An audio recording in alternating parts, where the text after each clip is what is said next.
In 1946, Spain, the countryside is dry and ruled by fear. The land is harsh, powerful men get away with anything, and families at the bottom have little control over their lives. In that world, this story follows a small boy trying to escape a future chosen for him. What begins as a desperate run becomes survival, endurance, and the rare moment when compassion appears. We meet Nino, 12 years old, sprinting through the countryside with panic driving every step. He is not running for romance or freedom. He is running because getting caught means being dragged back into a life he knows will crush him. A motor cuts through the silence behind him. At first he cannot even see the vehicle, only a thick cloud of dust racing over the open ground. But that is enough to know who is coming. The foreman, the man who dominates the fields, and everyone tied to them. Nino dives into a ditch and presses into the dirt, trying to vanish. He stays perfectly still, barely breathing, whispering a prayer as if chance is the only thing left that might protect him. He is being hunted for more than disobedience. Nino's father has spent his life trapped under the same system. Days earlier, he signed an agreement that placed Nino on that path. With one signature, the boy's future was handed over. Accept it, work, obey, and eventually become another broken man tied to the land. But Nino ran before that life could close around him, and before escaping, he also stole something that mattered to the foreman. A gold pocket watch. That theft turns the chase personal. The foreman's anger explodes. He sends workers searching in all directions and promises a reward to whoever finds Nino. Even the boy's father, desperate and ashamed, can do nothing. When he begs for understanding, the foreman humiliates him and dismisses him. Nino reaches a tree where his sister waits, nervous. She brought another set of clothes so he can change and be harder to recognize. He switches fast, then tells her to throw the old clothes elsewhere, so the search dogs follow the wrong trail. After a quick goodbye, he sets off again. By night, he shelters in a cave among the rocks. He eats little and tries to rest, but fear does not let him. Back home, the foreman shows up holding Nino's discarded clothes. He knows the boy had help, and his suspicion lands on the sister. She resists, but the foreman frightens her with visions of danger. Outside the village, her brother could be robbed, attacked, or never seen again. Until fear cracks her, and she points the way. Nino's mother pleads for mercy. The foreman answers with cruelty. After hours of walking, Nino spots a lonely bus station in the middle of nowhere. To him, it is possibility.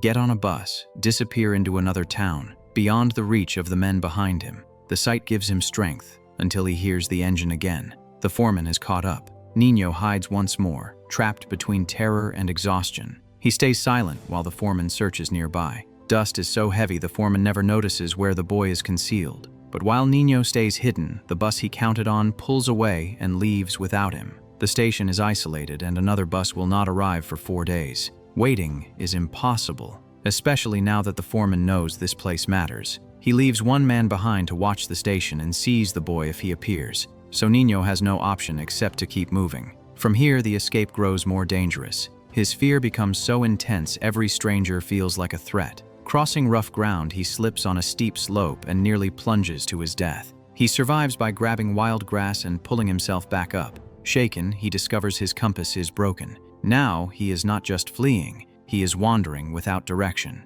Later, he spots a man tending animals and giving them water. Nino is exhausted and thirsty, but he stays hidden until dark. When night falls, desperation wins and he creeps closer, hoping to steal food. The man catches him. Nino bolts, but the stranger knocks him down with a stick. In panic, the boy pulls a small knife and threatens him, though his shaking hands give him away. The man keeps coming, and Nino runs again, dropping his bag and losing what little food and water he had. Completely drained, he stumbles on and finds an old well. He drops a stone inside and listens for a splash. Nothing. The silence is crushing. No relief is waiting for him there. Worn down by hunger, thirst, and fear, Nino collapses. When he wakes, he tries to defend himself, but he is too weak. The person beside him is the same man he tried to rob. At first, it feels like terrible news. Then the story turns. Instead of revenge, the man helps him. He gives Nino water by wetting a cloth and touching it to his lips.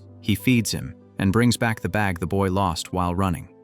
It is the first real kindness Nino has received in a world that has shown him almost none. From then on, the man and the boy continue together. The film makes it clear Nino alone would not survive long in such a brutal landscape. At one point, the stranger gives Nino the cloth from his own head, offering shade and protection. It is a small gesture, but it carries real weight. For the first time since running away, Nino is no longer moving through the world completely alone. Roy wraps a cloth around Nino's head against the blazing sun. Small gesture, big meaning. In a world with almost no mercy, Roy treats him like someone worth protecting. But kindness does not create food. Roy barely has enough for himself, and now it must be shared. They slip into a brutal rhythm. One day a small bite, the next only water. Hunger becomes a constant pressure in their bodies, and every mile feels heavier because of it. On the empty days, they do whatever they can to make it easier. They talk to distract themselves, tell stories, and when the pain in their stomachs gets too sharp, they lie in the shade and sleep, because sleeping is easier than feeling hungry. As they keep moving, the search for Nino grows tighter. The foreman, still obsessed with the stolen watch and the insult of being defied, spreads his men out and pushes the hunt harder. He wants the boy back, and he wants everyone to see what happens when you run ever again. Period. During the journey, Nino finally learns the stranger's name, Roy. Not long after, danger returns. Roy's dog turns restless and barks at something far off. Roy looks up and sees two men heading straight toward them. He knows immediately, not travelers, hunters. Roy whispers for Nino to hide. Nino slips away just before the men arrive. They question Roy in controlled voices with a clear threat underneath. Where is the boy? Roy gives them nothing. Calm, steady, as if he has no idea who they mean. For a moment, it almost works, until their dog picks up a scent and barks toward an old dry well. One man gathers dead grass, lights it, and drops the smoking bundle into the well. Below, Nino stays frozen in the dark, forcing himself silent as smoke and heat creep around him. Then one hunter points his rifle down and fires. Nino braces for death. The shot misses. Roy tries to redirect them, mentioning vultures circling over the valley the day before. Maybe the boy never made it this far. Maybe they should search there. One hunter hesitates. The other studies the ground and asks an odd question. Where exactly did Roy urinate? Roy understands the trap. There is fresh evidence nearby, and it is not his. It belongs to Nino. Roy answers, but chooses the wrong spot. That is enough. The men drop the act and start beating him, strike after strike, trying to force the truth out. Roy takes it and still refuses to betray the boy. When violence fails, they switch to soft voices, almost friendly. Roy does not change his answer. So, they hurt him another way. They begin slaughtering Roy's sheep in front of him. His livelihood, the one thing that still gives his life shape. Still, he will not give Nino up. They drag the dead animals to the well and throw them down on top of the terrified boy below. Then they seize Roy's dog and toss it into the well too. That is the moment Nino cannot stay hidden. He starts climbing out. At the top, he sees Roy tied to a horse and being dragged in circles, the men treating his suffering like entertainment. Roy spots Nino and gives a tiny warning, don't be reckless. But Nino has already seen a rifle on the ground. He grabs it and faces them. The men laugh at first, hands raised, stepping in like they can calm a frightened child. Then their dog charges. Nino fires. The dog drops. Everything changes. Nino reloads fast, too fast for what they expected. One hunter, still mounted, reaches for his own rifle. Nino shoots first. The rider falls, fires as he goes down, and his bullet hits his own companion, killing him instantly. The rider tries to grab his weapon again, but Roy, half dead from the beating, throws himself at him and holds him back. And the film shows who Roy is. Even now, he does not want to answer cruelty with cruelty. He lets the man go.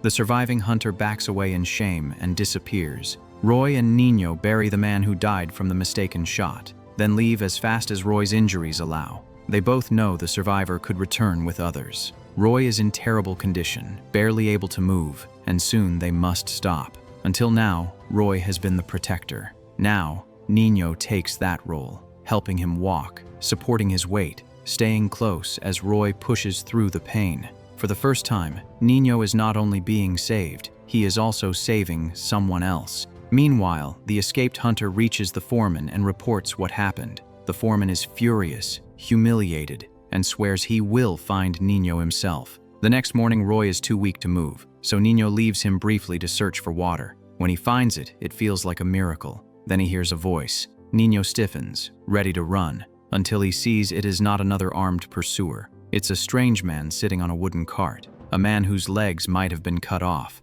By this point, Nino has learned a painful rule. Out here, every stranger might be a danger. So when he spots a man on a wooden cart near the water, he doesn't relax. He keeps his expression steady, says he only came to fill his water, then adds his family is close by, watching sheep nearby. Anything to seem less easy to target. The man raises his hands, speaks softly, and offers warm soup inside. Nino doesn't trust him, but hunger has been grinding him down, and warm food is hard to ignore. So he goes in anyway, careful and ready to bolt. The soup is real. For the first time in days, he eats properly, and for a brief moment the world feels less hostile. Then the trap shows itself. As Nino leaves, the man says there's extra food in the kitchen and tells him to take some for the road. Nino goes in hopeful and finds nothing. Before he can turn around, the door shuts behind him, locked. He shouts, pounds on the wood, listens for footsteps, but nothing. The silence makes the truth obvious. He's been tricked. With no one coming back, he takes out his knife and hacks at the door.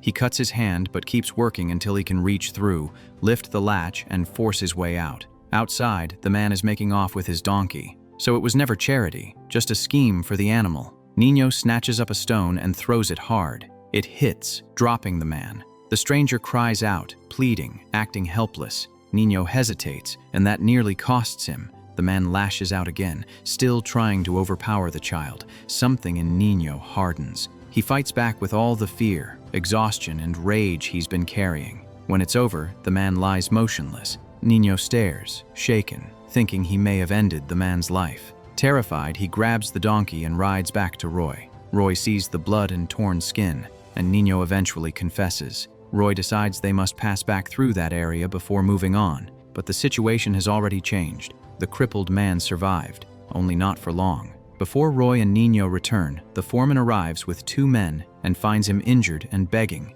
The foreman doesn't help. He demands answers, gets what he came for, and ends it on the spot. The body is tossed into the well and the hunt moves on. Later, Roy and Nino pass through, missing the foreman by pure chance. One of the foreman's men notices blood, traces it to the well, and finds the body. Unlike the foreman, he still has a trace of conscience, so he gives the dead man a proper burial instead of leaving him discarded. Roy and Nino stay overnight and set off again the next morning. Their path leads to another remote station, silent and nearly empty, the kind of place where nothing ever seems to happen. But the foreman is there. Roy reacts instantly. He shoves Nino into hiding and stands outside with a rifle, making it clear anyone who wants the boy will have to come through him. The foreman tries persuasion first. This fight is unnecessary. The boy is all he wants. Roy can walk away untouched. When that fails, he offers money. Roy refuses. He assumes hardship will bend Roy, the way it bends men out here, but Roy's eyes stay cold and his answer stays the same. So the foreman drops the polite mask. The confrontation turns violent fast. Shots ring out and Roy proves he's controlled and experienced. Within moments, the foreman's 2 companions are down. Then Roy realizes Nino has disappeared from where he was supposed to stay hidden. Roy rushes and spots him inside a wooden shed, but the foreman has already thought ahead. He steps out from concealment and catches Roy at the worst moment. A shot is fired. Roy drops. For an instant, it seems the foreman has finally won. He grabs Nino and tries to force him into the vehicle, but Roy still has something left. Somehow he rises, throws himself at the foreman, and locks his bamboo staff across the man's throat, forcing him backward. The foreman panics and fires again and again, desperate to break free. Roy has decided he isn't letting go. Even as more damage is done, he tightens his hold until the foreman finally stops fighting for good. Nino is free, but Roy has paid the highest price. He collapses, and this time he doesn't rise. For Nino, the loss is crushing. Roy came as a stranger and became a protector and companion, the first person in a long time to choose his side without wanting anything in return. Nino breaks down. Later, he buries Roy with care, then gathers what remains and continues on alone. Not because the road is easier, not because he isn't afraid, but because after everything that's happened, stopping is no longer an option. Out in the Open is basically about a child escaping a cruel, fear-based system in 1946 rural Spain, and what happens when he meets one rare adult who chooses decency over power. The foreman represents control and abuse, while Roy represents quiet resistance and human dignity. The film's point is that in a brutal world, kindness isn't weakness. It's a form of courage, and survival sometimes depends on the one person who refuses to sell you out.